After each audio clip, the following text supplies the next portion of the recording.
Episode 8, We Are One, in the Pride Way with Melissa DaSilva.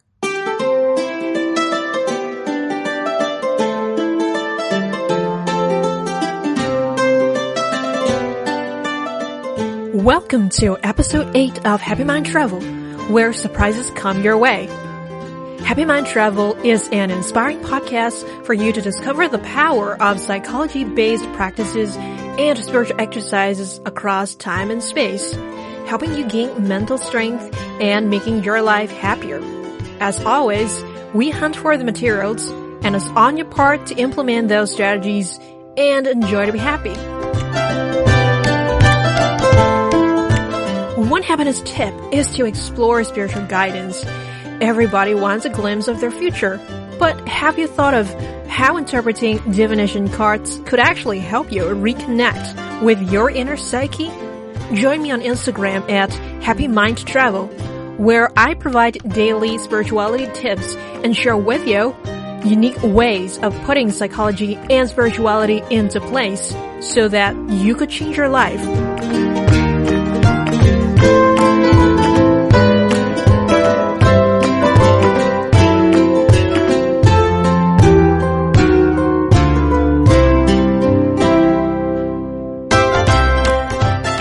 Hey folks, I'm your host, Pauline. Thanks for being here again in Happy Mind Travel to start your new journey. We just finished our ride on Hope last week, but of course, we are still on our way to our destination. Today, we have a special guest joining us who will take us to the pride world of the LGBTQ community and share with us related mental health issues. Lots of gems and valuable tips to pick up along the way. It will inspire you to demystify your misconceptions, and mine too, and show us why this is a topic that we should all pay heed to, and what exactly could we do to make a difference in this world. Happy Mind Travelers, we are living in one world, one family, no matter how unique we are. The LGBTQ issue is an interesting and important topic that I want to explore with you because we want peace in our world. And if we acknowledge and respect diversity among us, we would make a better community on Earth. Whether you're in the LGBT group or not, or whether you have close relations to people in the LGBTQ community or not, I hope you all have something to learn from this episode and know how to cope with stressful situations related to our identities in society.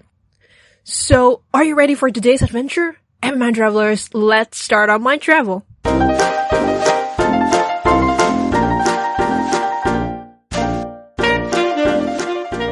Happy Mind Travelers, we are having our guest Melissa DaSilva today on our show to talk about some LGBTQ and related mental health issues. So, Melissa, are you ready for the interview? Yes, absolutely.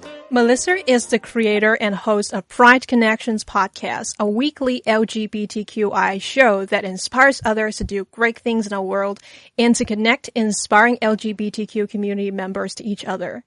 After graduating from Rhode Island College with a focus on school social work, she has worked for many years in schools creating programs and teaching health. It was at this time she became aware of the needs of LGBTQ students and the staff working with them. Wanting to take a step further and create more change in the world, Melissa opened her first business, East Coast Mental Wellness, a mental health agency in which she specialized in working with LGBTQ individuals and couples. She uses a holistic approach to therapy by helping clients to achieve balance and harmony in body, mind, spirit. Some tools include talk therapy, meditation, yoga, pet therapy, and art. She continues to enlighten the lives of many people by offering trainings and workshops to schools and businesses facilitating interaction with LGBTQ individuals. So welcome to Happy Mind Travel, Melissa. I'm so honored to have you as my first guest today and share your expertise and professional practice with us. Before we dive into the details of LGBTQ and what exactly the term stands for, can you tell us a little bit more about you and what are you most excited about now? So first of all, thank you for inviting me on the show. I am so excited to be here. I love talking about this topic. I would say another thing that I add on to my private therapy practice is hypnosis. That's another tool that I've started. And hypnosis has a lot of benefits for a lot of different issues, mental health and non-mental health stuff. But right now, I'd have to say I am most excited about my podcast, Pride Connections, and that launch is this week. So I am super pumped about that. It's something that's been in the works for over a year. One of those things that was like, oh, this is what I'm going to do someday. And finally, this week is that someday.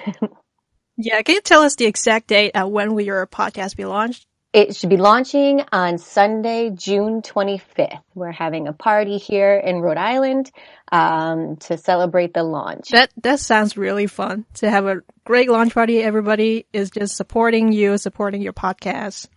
And it's important that I had it in June because June is Pride Month. So I really wanted to launch it in a month that meant something special to everyone. Yeah, can you tell us a little bit more about Pride Month? When is it established and what does it mean to the LGBTQ community? So Pride Month, I say, is like not like the holiday season, but Pride, like most people will say like December or the winter is like my exciting time of year.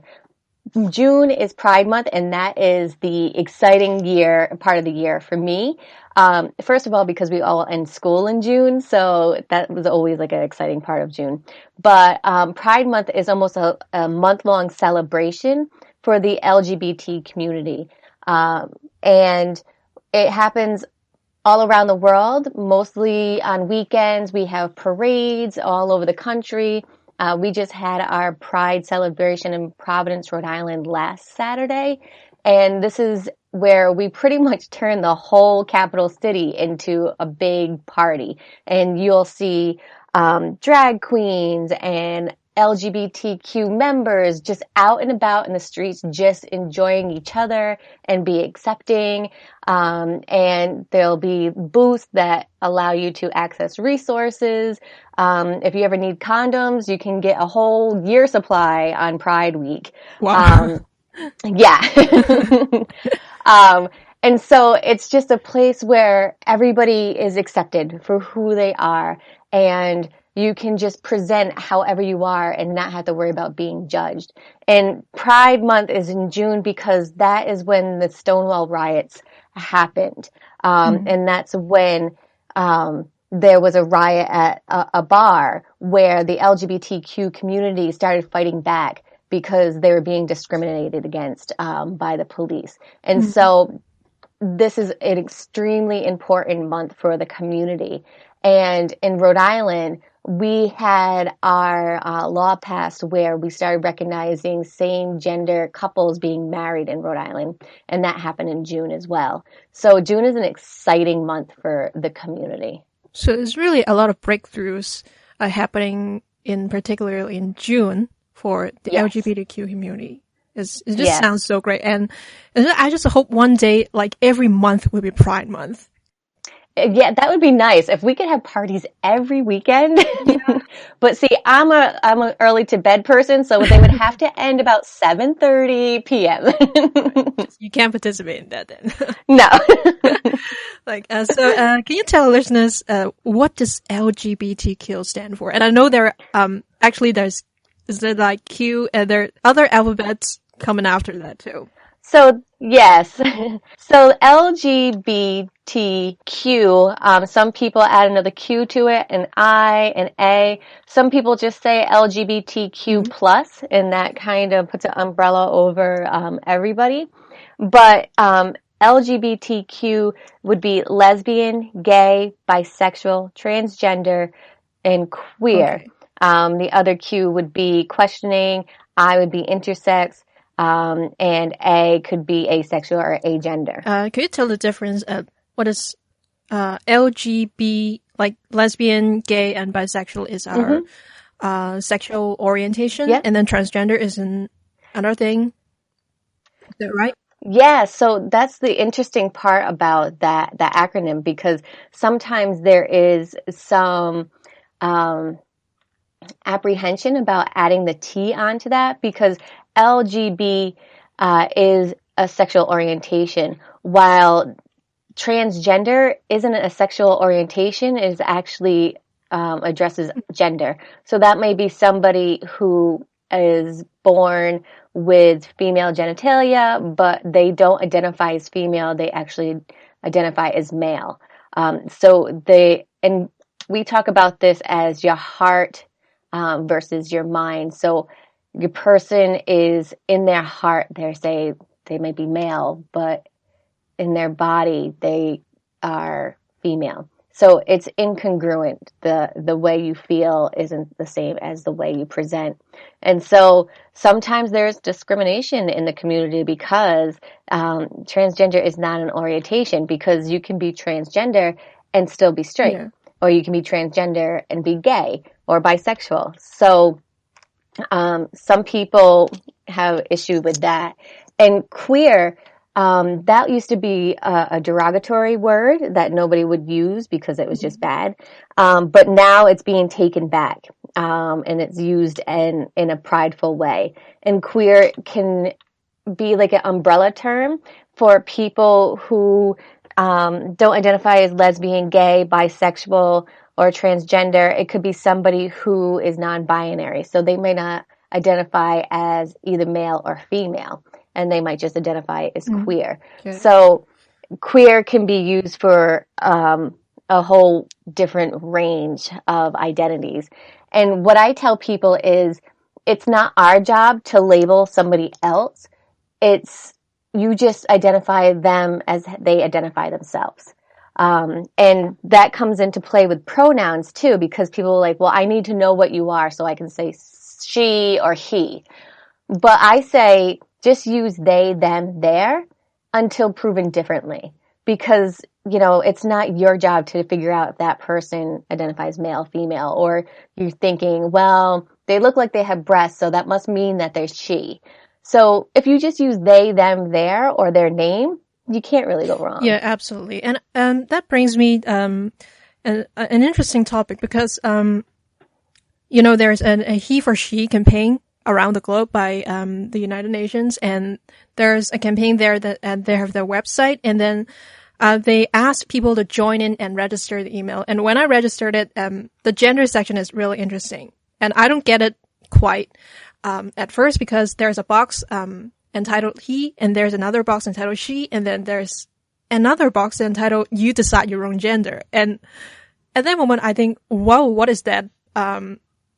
People just have this extreme thoughts about a man has got to be a man and a girl has got to be a girl, but then you decide your own gender. And I think that brings something new to the community and to the people that often have some misconceptions about this gender issues.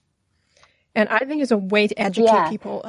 Some people just don't identify or don't want to label themselves as a girl or a boy or feminine or extreme masculine. Just ways doesn't have to be that extreme. And for a lot of people, it fluctuates from day to day. And they shouldn't have to identify as one way or the other, one day to the other. Because I have several clients that don't fit into either binary, and one day they feel more feminine, or the next day they may feel more masculine, or some days they don't feel either. So yeah, it's very interesting now that we're starting to understand that people don't fit in those two boxes, and we should stop trying to shove them in there. Yeah, definitely. And I'm just curious about why have you chosen to specialize and start looking at this LGBTQ issue? Can you tell us a story or encounter that you have that really prompted you to look at this issue? Yeah, so I grew up in a community where we didn't have many people who identified as LGBTQ. I didn't go to school with anybody who was openly out about that. It wasn't until college where I started getting exposed to more people with diversity. And I think that it just was it was a thing that wasn't really a thing to me. Like, oh, you identify as bisexual. Okay. I mean, that's who you are. But I found that I just started becoming in almost like I was a part of the community all the time. And I didn't realize it then, but I identify as bisexual. And it wasn't like this, like, oh my goodness, I'm bisexual. It's more of like, yeah, I guess I am, because I would gladly marry a woman. I've gladly married a man. I'm married to a man right now. So it wasn't like this coming out situation for me. It was just like, yeah, I guess that's who I am. No big deal. I don't feel like I need to label myself or like present that when I'm introduced to somebody new. Like, hi, I'm Melissa DaSilva and I'm bi. Yeah, that sounds really Yeah, absurd, and you don't need to do so. Nobody cares. exactly. So, and then, so I was just a part of the community, and just, it wasn't a thing to me. It was just like, I love the community. I wanted to help the community, but it wasn't until, I had a student at the school, and the student would seek my assistance. They were starting to identify as transgender, and they texted me one night and they said, Miss, where do I get a packer and a binder? And I was like, well, the UPS store probably, not realizing what they're actually asking for is, where do you get a binder to bind my breast down, and a packer, which is a apparatus or like a fake penis, so that you appear male in the pant area. So it was that point, I'm like, oh my gosh, first of all, this wasn't the first thing that came to my mind. And then the second of all, it was like, well, where does an adolescent get something like that? Where does an adolescent like get that and not have to expose themselves to family? Like, hey mom, can I have the credit card because I want to buy a fake penis?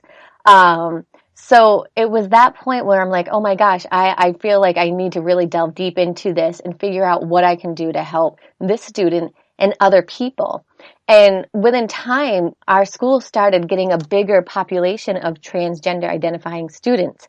And then from there, it just grew. And I felt like I was opening up a private practice for therapy. And this is the community that I wanted to help. I wanted to be able to bring resources.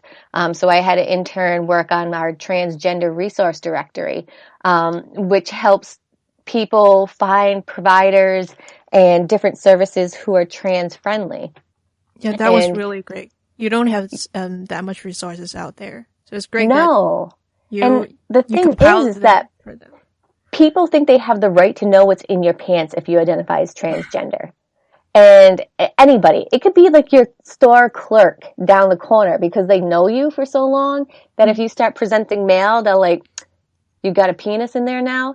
Like, people just automatically think that it's their business, but it's not. It totally is not. And I actually just heard a news, when I'm just looking into this topic, and I find a news that, an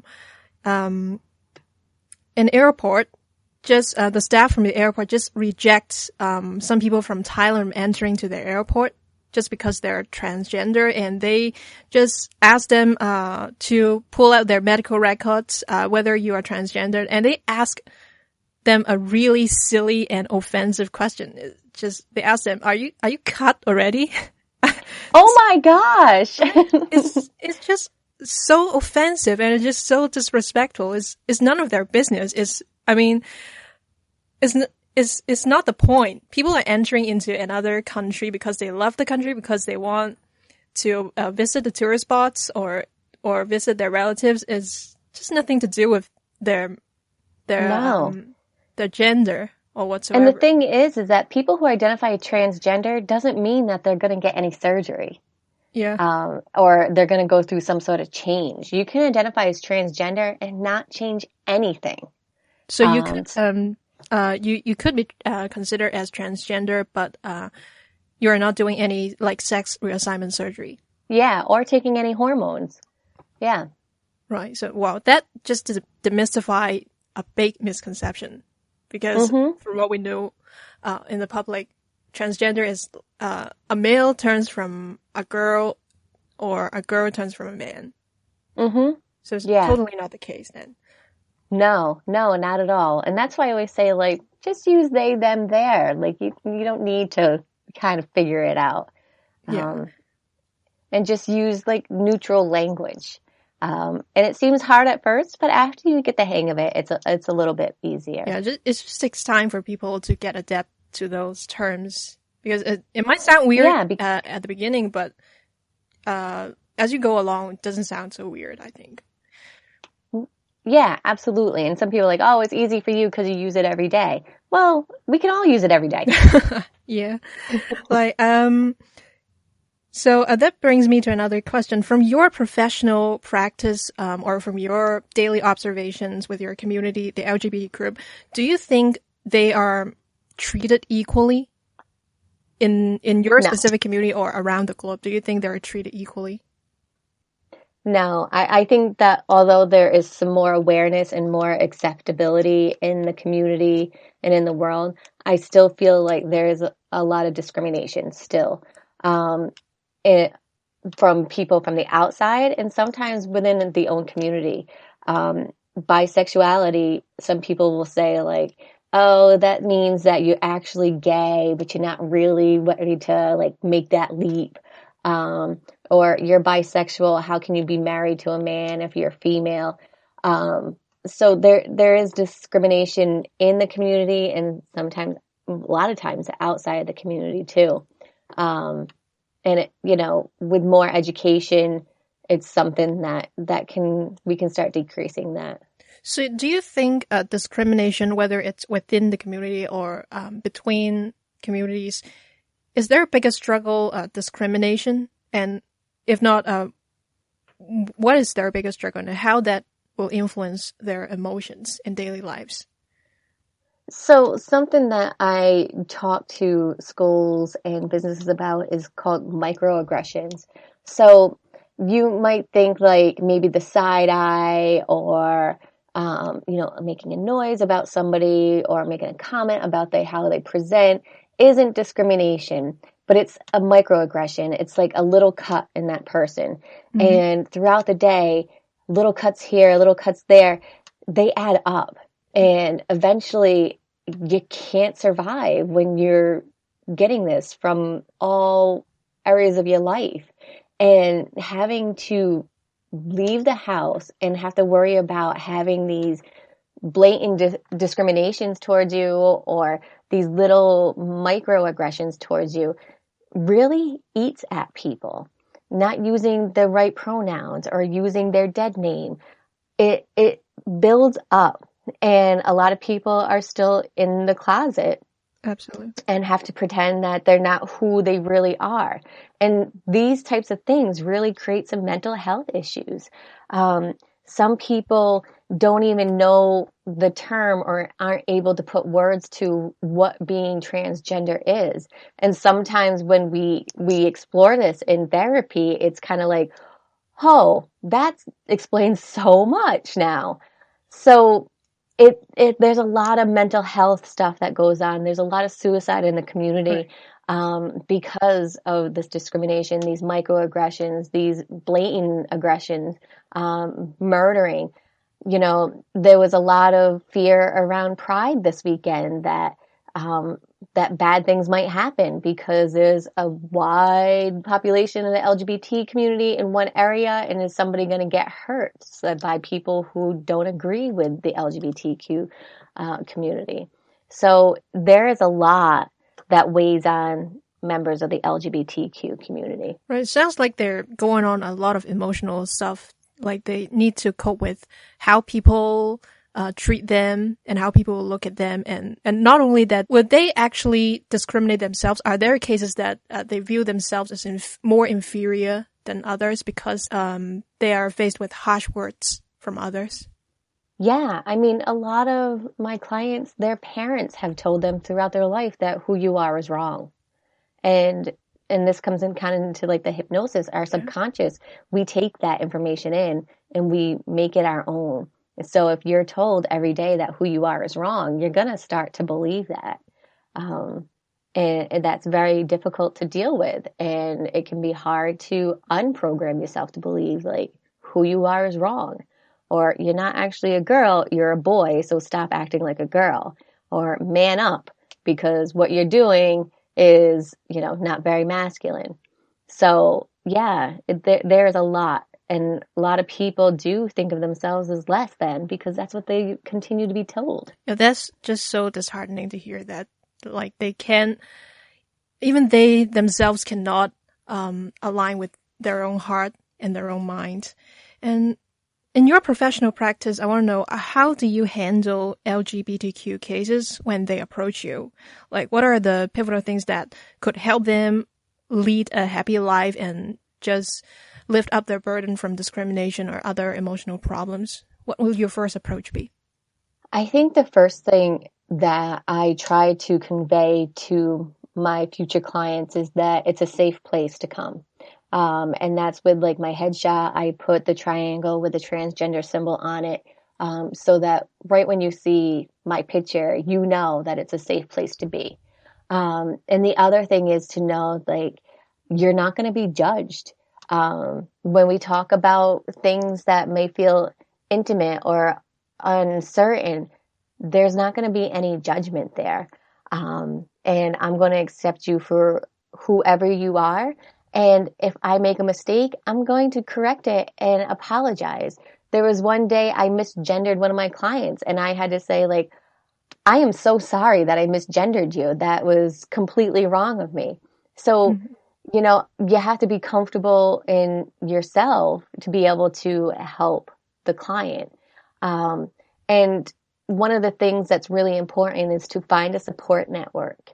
Whether it's family or friends or online groups, that support network is going to help you get through some of the difficult times. Yeah, at least they'll know that somebody is going to back them up and somebody really understands how they feel.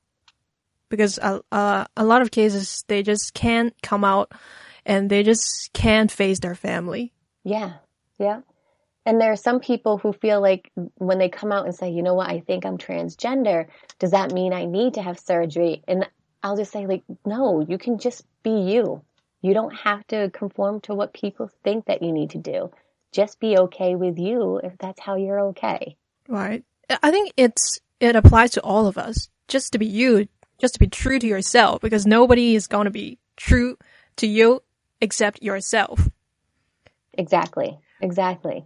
Yeah, so how can, like if a child or a teenager start to identify themselves as LGBTQ, with LGBTQ, the community, how can family and friends support them? I think one of the first things to do is allow it to be an ongoing conversation.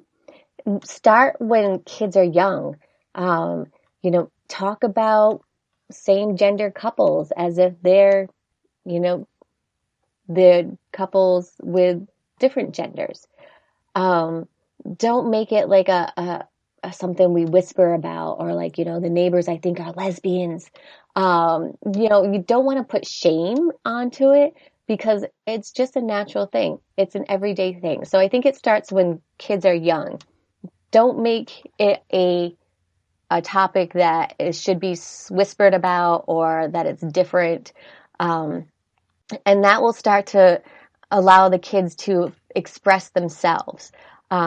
Because if they do find that they identify as a different gender, then they're not going to feel so bad or guilty about it because it's just a topic that's been talked about in the household on a regular basis. And I think the other thing is to listen and not judge.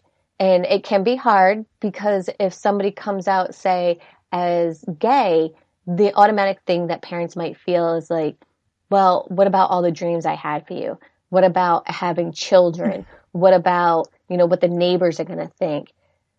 It's important to kind of step back, take a breath, and just listen to the child. And then it's important for parents to be able to talk about these things with maybe a therapist or somebody they trust, that's not going to feel like they're going to be judged for this. And just to keep the conversation open, to be supportive, use the correct pronouns, using the correct name, which can be difficult for parents and family. If somebody's going by one name for 15 years and all of a sudden they're like, nope, this is the name I'm using, it can be really difficult. Right. So the teenager is the rebellious stage, as we all know. If they really want to come out, but their family is like the family members, maybe their parents is just like super traditional and have this deep rooted beliefs that boy gotta be boy, you gotta man up, and girl need to be like Cinderella type of girl. And then how could that teenager come out? Do they need to really come out to their parents at that point? Well, first of all, you have to think about safety. Right. If it's going to be unsafe for that child to come out to the parents, they may not want to come out right away because they have to worry about safety. They might be able to find other support networks, online groups. Some communities have like drop-in centers for teens. Maybe there's a teacher at the school. A lot of schools have gay-straight alliances now. Maybe that's a place where they can come out and talk about their situation. So yeah, they have to think about safety first. They don't need to come out to the parents right away if it's not going to be a safe thing. And to come out when they feel comfortable and safe. Right. So if they encounter some of the emotional problems, or some of them might want to end up their life just because other people are just saying and it's too much burden for them, how could they protect themselves from all these mental health problems? So one of the good things is there's a lot of call centers if you're feeling suicidal that you can call and talk to somebody right away. There's national ones, there's usually local ones. The other thing is to keep talking to somebody. Find somebody at school who will listen. Find the guidance counselor, find the principal, find a teacher. Just keep on talking to somebody, because there is somebody out there that's willing to listen. Touch base with Facebook groups, Snapchat, and realize that your life does matter to you and you do affect other people. And sometimes it might not feel that way, but if you weren't around, you would have an impact. It would be a devastating impact for people around you, even if you don't feel that way at the moment. There are people out there that care for you. And I know this just from being in a school where kids are like, well, nobody at home would care if I'm not around. But you know, it would really matter to the people at school. Teachers invest a lot into each one of their students. The social worker invests a lot into the students. So your life does matter to you, your family, and the people around you. Definitely. When somebody decided to end their lives, actually, the people who feel the most is their family and the friends around them. They just don't know this topic, and they just have so many misconceptions of the LGBTQ, but deep down they really care for their children or for their friends. They just didn't get the awareness, and they didn't get enough information. So a lot of times is really bad and is really sad to know that some of them chose to end their lives. And regarding this, I want to know, what do you think the public can do to show their support and love to the LGBTQ community? I think one of the things to do is not assume who somebody is or how they identify, to really listen to people. We're terrible listeners sometimes because we're always thinking about what we want to say first before we even listen. But really take the time to listen to the individual, every individual that you meet, because everybody is on their own journey, and sometimes it's really difficult and they just need somebody to listen to. Try using neutral language. So if you're seeing like a child, say in the park, you don't want to say like, where's your mommy and daddy? Because there might not be a mommy and daddy. It might be a mommy or mommy. You can just use a neutral language saying like, where's your grown up? Watch what you ask. You're not privileged to certain information just because the person might identify as LGBTQ. Like if two women have a child, it's not usually appropriate to say like, well, which one carried the child? Because that might make the person more the mother. So just being aware of your own language makes a big difference. And if you do make a mistake, you don't have to apologize publicly, like, oh my goodness, I'm so sorry I used your wrong name. You can just correct yourself, move on, and then take the time after to pull the person aside and say like, hey, I'm so sorry that I used your wrong name. And I think that shows that you're trying and that you're willing to work on it. Yeah, that's right. That shows you're really listening to them and communicating with them, and really, most importantly, you don't discriminate those people. Yeah, yeah. Here's one big of a whole. Humanity is just oneness. Yeah, absolutely. And so if you could share a book and a film related to LGBTQ issues so we could, our listeners could better understand this phenomenon and this topic, what would they be? So I would say the movie that had the most impact on me when I was a teenager was Boys Don't Cry, and that is the Tina Brandon story. And that was like my first exposure to transgender issues. And recently, When We Rise, the ABC miniseries that came out, really kind of showcases the evolution of LGBT struggles and rights throughout the past decades. We'll include that in the show notes as well. How can we best find you? And what are your upcoming plans, Melissa? Yeah. Oh, I always have a bazillion plans. So you can find me at prideconnections.com. You can also find me at my therapy website, which is eastcoastmentalwellness.com. And I would say, have a listen to Pride Connections, the podcast. That is my immediate future. In the far off future, I would say you'll be catching me traveling around the world, teaching other people about working with LGBTQ peers and students. So I think that's where you'll probably find me. Yeah, that sounds really exciting. And I'm super excited about your podcast launch on the 25th of June. Yes, I am super pumped about that. Absolutely would check it out. Thank you, Melissa, today for your time. Thank you. I enjoyed my time with you.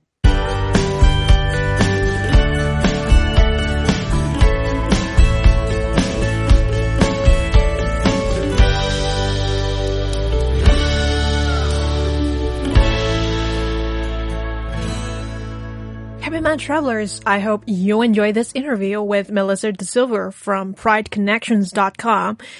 Actually, we were recording this episode last week, so by now Melissa has launched her podcast. Happy Mind Travelers, check out Melissa's podcast at prideconnections.com.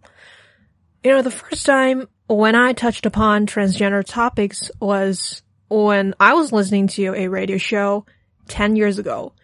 And it is at that point I know the difference between sexual orientation and gender identity.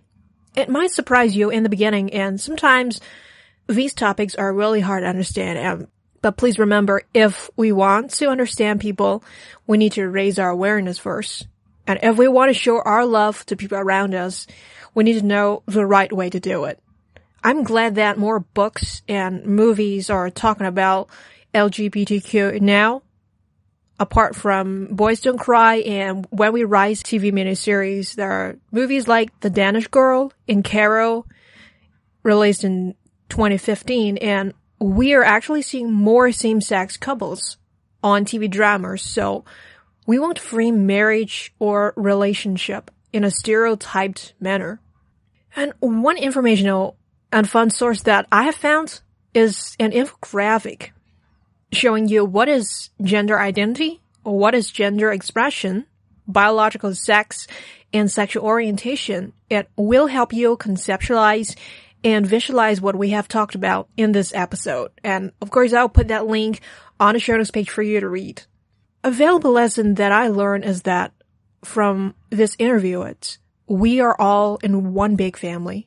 So respect each other and appreciate our unique differences. There's a song lyric that speaks my heart very much, and I think it really represents what we have talked about in this interview and in this episode. And this song is called We Are One, from the Lion King 2 movie, Simba's Pride. And some of the lyrics are really powerful and speaks the truth of what's happening in this world and what this world should be like. Tears of pain, tears of joy, one thing nothing can destroy is our pride deep inside. We are one. We are one, you and I. We are like the earth and sky. One family under the sun. So that's the lyric. Take pride in yourself and who you truly are, because no one can live your life except yourself. And again, thank you, Melissa, for coming on this show. If you want to get all the links and resources mentioned in this episode, Happy Mind Travelers, head over to ourhappymindtravel.com/LGBT. You will also find the show notes link in the description section of this show, no matter which platform you're on now. And I'll leave you with an amazing quote, which is also what I envision in our world. One day, we won't have to come out of the closet. We'll just say, we're in love, and that will be all that matters.